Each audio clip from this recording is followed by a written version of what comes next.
In the next episode of this series on strategy execution, we're focusing on how to get genuine buy-in from your team as we unpack the applause trap. As a senior leadership team, you've done the big announcement, the presentation went well, but why didn't the volume of applause remove that nagging doubt at the back of your mind? Should you be worried about those hushed conversations in the bar after the town hall? And why is everybody asking you how you're going to do something instead of how they're going to do something?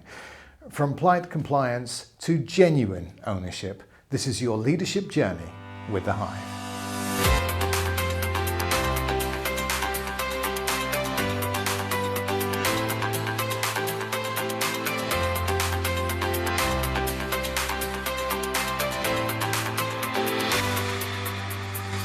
So congratulations, the town hall is done. You've delivered the launch. The deck was good. You know, the room was attentive, the Q&A was thoughtful, maybe even energizing.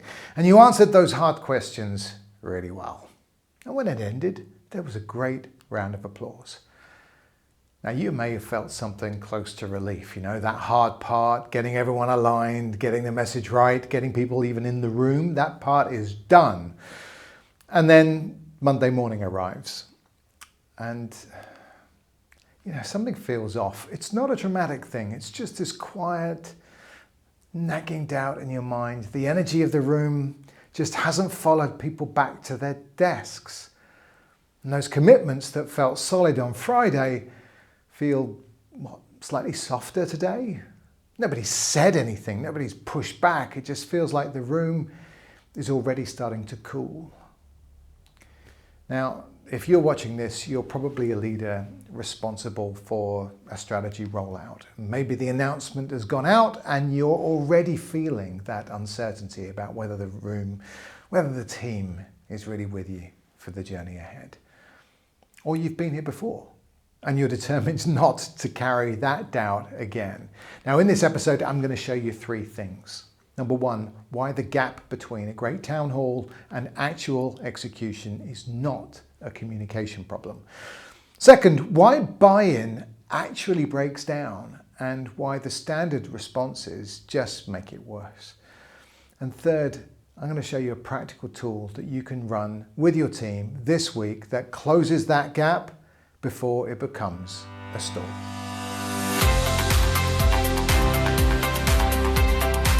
So let's talk about what's actually happening here. Now, as a senior leader, you've traveled a journey that your team simply hasn't taken. You were in the debate, you saw the trade-offs, you watched the options get stress tested and discarded. You know, you've had weeks, maybe even months to sit with all that ambiguity and process that tension and arrive at something that feels not just logical, but necessary. This is the next big step. You did that strategy journey, but your team, they got the deck. I mean, that's not a criticism of the town hall or the launch. I mean, that's just a structural reality. By the time the strategy reaches the room, the leader's already integrated it, but the team is still encountering it. And those are completely different psychological positions to be operating and speaking from. Now, William Bridges spent decades studying how people move through change, and the central insight of his work is that this external change, the announcement, the new direction, the reorganization, that happens in a moment in time.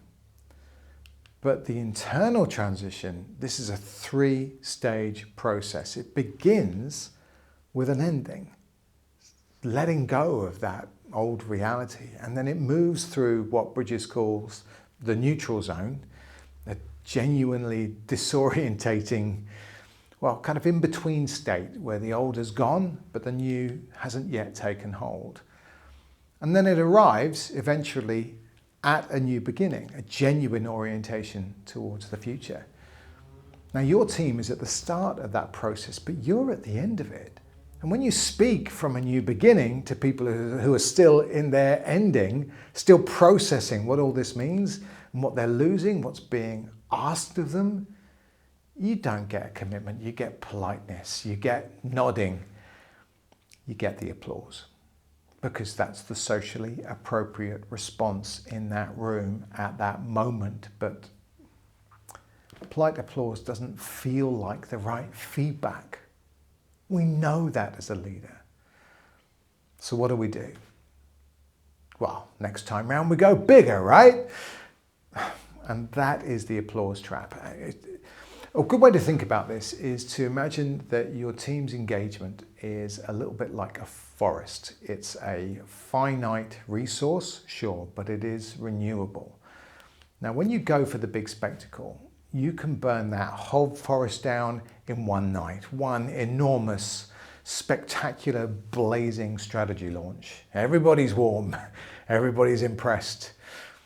But by Thursday, there's just nothing left to burn. It's just the cold light of day and ashen cynicism and people saying, oh, you know what, I can't wait to see how they're going to deliver this. Now, a different choice is to focus on lighting small, local campfires. I mean, by all means, communicate the big vision. I'm not saying don't do that, but focus on gathering people around a shared sense of purpose that's appropriate for each of the different stakeholder groups around you. Smaller, quieter. But once those campfires are lit and people have a shared focus they can relate to, you can use the forest around you for fuel. So for me, that looks like stories of how that purpose is being lived every day. Sharing evidence that the strategy's already real, is already delivering results. When you go for that BHAG announcement of bold new market positioning, complete with a celebrity DJ and a free bar, that is a forest fire, right? The celebrity DJ is the giveaway there.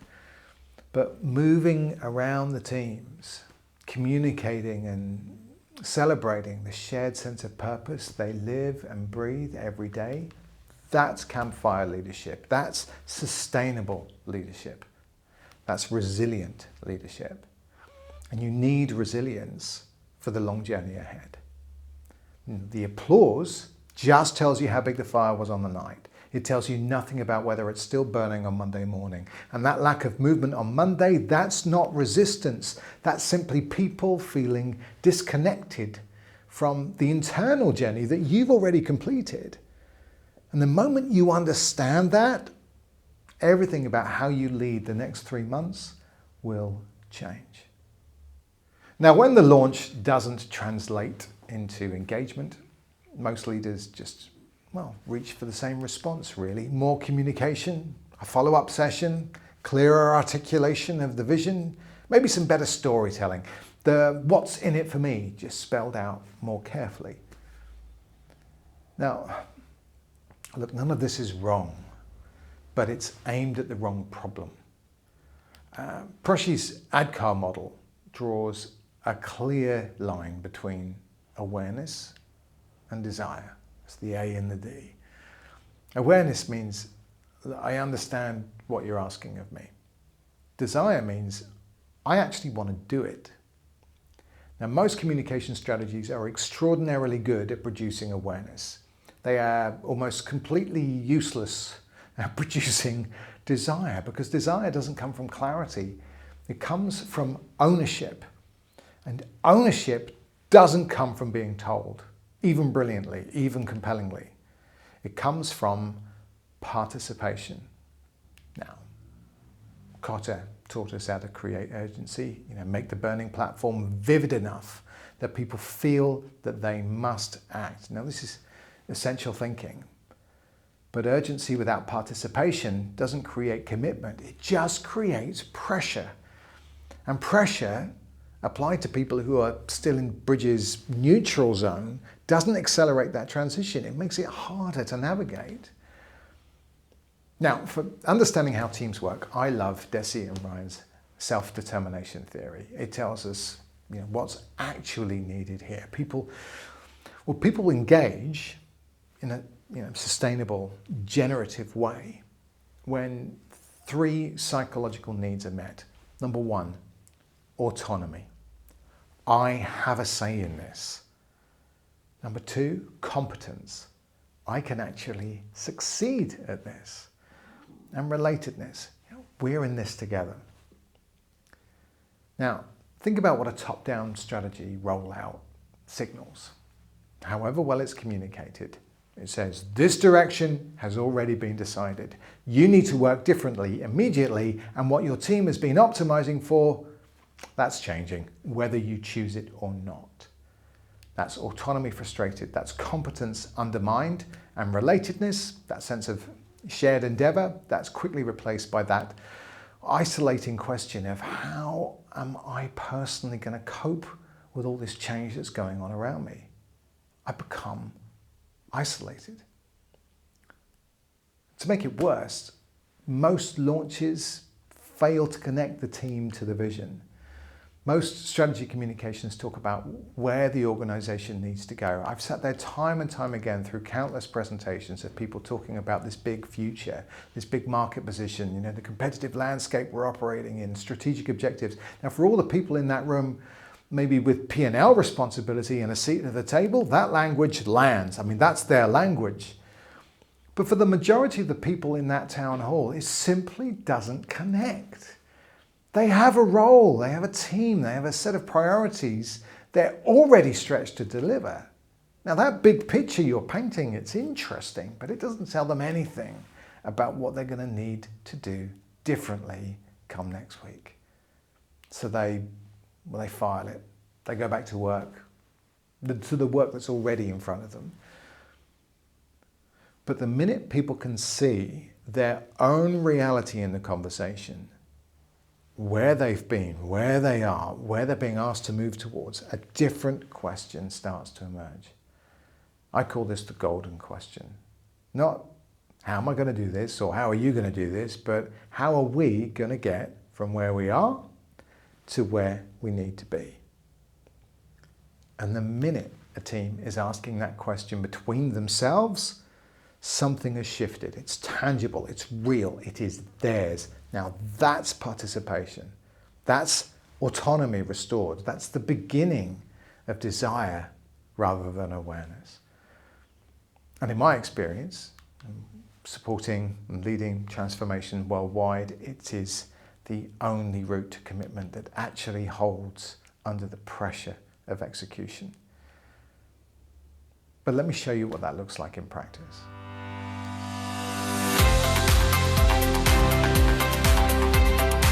Our face-to-face programs were just beginning to ramp up again after the pandemic when we got a call from Qured. Now, Qured were the first government-approved COVID-19 travel testing provider in the UK. And at their peak, they were literally keeping the country moving. I mean, every person boarding an international flight was depending on a service that 18 months ago just hadn't existed. Now, to build it, the team had done something remarkable. I mean, they retrained, rebuilt from an on-call GP service with a small testing facility and to this COVID testing facility processing thousands of swabs every day. Now, scaled under extraordinary pressure, this team worked at a pace and intensity that most organizations never experience, and they delivered. But they knew that the moment the legislation changed, the entire revenue model would disappear overnight. And with it, the mission that had held everyone together would be gone. Now, as the pandemic drew to a close, senior leaders started leaving, one by one, quietly. And the CEO's fear was real. Had he lost the team? Had the effort of the last 2 years burned everything down? And the instinct, which I thought was a reasonable one, was to design a change program, careful, structured, humane, give people a clear picture of where the business was heading with a move into health tech. Qured 3.0. Now, if they manage the transition well, they can bring people along. But, we know that you can't give directions to a team without a clear sense of both where you're going and where the team are right now. It's like using Google Maps without an accurate location marker. Just all the directions you get just become noise. They don't make any sense. So before any of that change happened, we went and found out where the team actually was. And what we found completely changed the picture. The team weren't burned out. They weren't disengaged or disenchanted. I mean, sure, they were disconnected, but from what came next, and from any sense that their voice could help shape it, I mean, they'd been part of something Herculean, but now they were living through, well, the ending, and nobody had told them what they were building towards next. So they weren't lost. They were just kind of waiting to be called upon. And the senior leaders who were leaving, they were providing feedback to the system, but they weren't signaling that, the mission's over. They were signaling that nobody had invited them into what the mission was becoming. So we didn't run a change program, we ran a conversation. Not, here's Qured 3.0, now get behind it, but you've built this. You've earned your place at this table. You understand this team and this market better than anyone in the room. So let's work out together what comes next. Now, through a series of storm sessions, we gave the team a shared picture of where they actually were. Not the sanitized version, the real one. What they'd been through, what they were proud of, and what they were afraid of losing, and what they were genuinely curious about in the move towards health tech. And, our research team did what they do best. They got everybody on the same page to begin those conversations. And then we were able to open up a real conversation to define what was the most inspiring thing about the possibilities ahead and how that team could influence them. Now, the moment we shifted the power from this big unseen force doing change to them and highlighted how they were part of the big collective force delivering the change together, suddenly everything shifted. I mean, the innovation that came out of these rooms, honestly, it was astonishing, because these were people who knew each other's strengths at a depth that most teams never reach. I mean, they were bonded through battle scars. They didn't need to be managed through a change. They needed to be invited to deliver it. Redefining where they were totally redefined where they needed to be and how they were going to get there. And the CEO's pride in that team was a source of inspiration for all of us.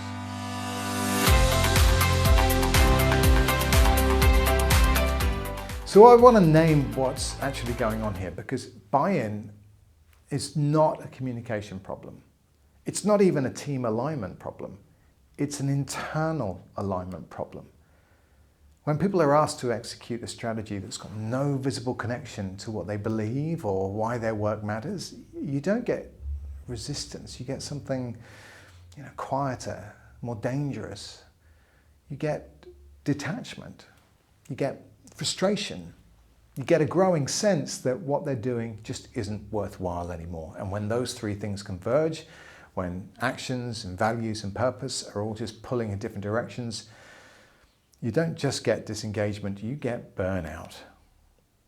Now, in our model, that's our picture on the left. Burnout isn't always about overwork. Sometimes it's about misalignment, internal misalignment. When what you do every day has got no visible connection to what you believe or why you're here, you can be left working at half capacity and still be running on empty. And that's the cost of this decoupled purpose. And that's what happens during change. No amount of communication fixes that. Now, the picture on the right is what happens when those three things come back into alignment. When what you do every day, your actions, is in alignment with what matters to you, your values, and serves something bigger than you that you care about, that purpose, that's when you get something completely different. You get authenticity, you get motivation, get inspiration. And underneath all of that, the thing that actually carries people through the hardest part of any strategy rollout, resilience. Motivation, that's emotional. It comes and it goes. Burning platforms give you motivation away from. A compelling vision gives you motivation towards. But purpose is deeply human. It sustains you when motivation fails. It's something you can do every day, whether you've achieved the vision or not. This is what we call the burnout to resilience model at the Hive. And it's the reason why the Townhall, however well executed, can never do the job that you need it to do, because the Townhall speaks to the organization's purpose. It doesn't speak to the team's. And until a team can see how the strategy connects to what they value and what they're here to do, their campfire, you're not getting commitment. You're getting that polite compliance. So the question isn't, do they understand the strategy? The question is, can they see themselves as integral to it? At the Hive, this is our work. This is exactly where we focus. When we come into an organization, we don't start with the strategy, we start with the teams. Where are they? What do they value? What's their sense of why they're here? And how far is that from where the strategy needs them to be? Storm, our facilitation methodology, creates the conditions for that conversation to happen under real execution pressure. Not in a workshop that sits outside work, inside the work. It's how teams define where they are, where they need to get to, and what's in the way together. It's how you unite people around clear goals that are genuinely connected to their values and their shared sense of purpose. They define the goals themselves. That's not culture work sitting alongside the strategy. That is the campfire being lit at team level in the language of the people who have to carry out the execution. So we embed alongside your teams as fractional facilitative leaders, facilitating things like the values, purpose and action conversations. And we build that capability into your distributed leadership layer so that when we leave, your people can run it themselves. So that the next strategy rollout doesn't require another program to deliver the change to the team. Because the campfires are already burning. The teams are ready to deliver the change themselves. We help people work together to deliver results that matter again and again.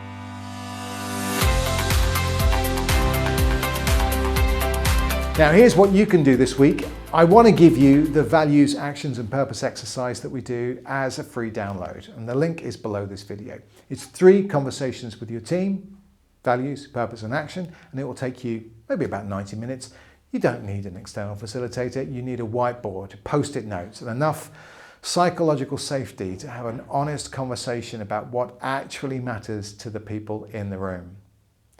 Here's the rough shape of it. You're going to start with values, what actually matters to this team. This is not the company values laminated on the fridge. This is the one that drives the behavior in this room. So fill the board with some post-it notes, 1 or 2 words each, and then work together to move the ones that matter most to the center. And you'll find that there's 3 to 5 that kind of cluster together, and these are your team's values. These are the unconscious drivers of behavior made conscious. Then we're going to move on to purpose. Now, you can complete this statement in as many ways as you can. I mean, we help X, so these people, to do Y, this thing, this activity, so that Z, they get this value from it. We help X to do Y, so Z. Now, every person in the room is going to write their own version of that purpose statement. And from there, you vote the most inspiring to the top. You literally move the post-it note up if it inspires you, down if it doesn't. And you hone it until you have one statement that genuinely resonates. Something people would choose to orientate around, not just something that they can recite. This is something that inspires them. Once that's clear, then we're going to go with action. So this is about agreeing on a goal that serves the strategy while also helping the team to fulfill their purpose. So articulate it in language that honors their values and ask each person to commit to one action that moves towards that goal and to explain how they're going to do that in a way that's true to what this team believes. Now finally, and this is the part that a lot of people skip and they'll regret it when they do. So agree when you're going to check back in. How are we doing with our goals? How are we doing carrying out our actions? And you can grade yourself on the scale from detached to authentic, from frustrated to motivated, from worthless to inspired, from burnt out to resilient. These 4 scales, these are your campfire check. It's not a performance review. It's a temperature read. Is that fire still burning? Now, when people can see that what they do every day is both important to them and worthwhile, they don't need to be motivated by you. They're already inspired, and that inspiration is what gets you through when motivation fails. So do this exercise with your team this week, and you'll know you've got it when the conversation shifts from, yeah, we have to do this, to this is what we are here for.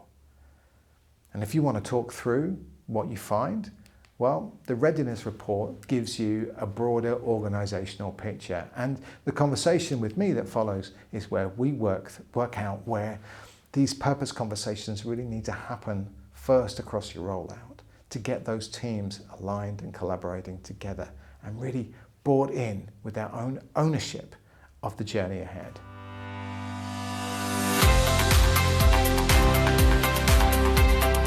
So, 3 things to take away from this episode. Number 1, the transition lag is real. By the time the strategy reaches the room, you've integrated it, but your team, they're still encountering it. So speaking from a new beginning to people still in their ending doesn't produce commitment, it produces politeness. And politeness looks like buy-in until the next performance review. Second, awareness and desire are not the same thing. Communication produces awareness, ownership produces desire, and ownership only comes from participation, from teams co-defining what success looks like for them in a language that connects to what they value and why they are here.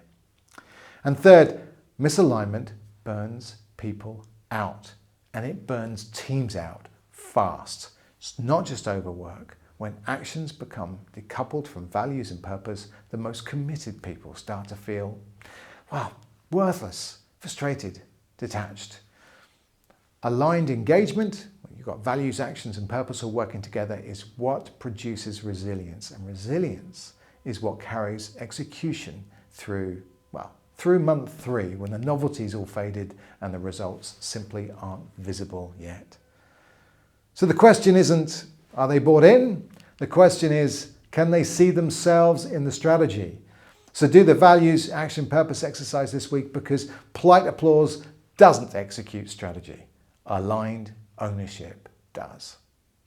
Once you know your teams are ready, once the campfires are lit, one question remains. Can you actually execute together? Are your cross-functional teams truly coordinating or just meeting? Are decisions getting made or just discussed? Is the strategy moving or just alive on a slide deck? In episode 3, The Alignment Illusion, I'm going to show you why execution breaks down even when everyone's committed, and what it actually takes to make cross-functional execution work under real pressure. From vertical alignment to horizontal coordination, that's your next leadership journey with the Hive.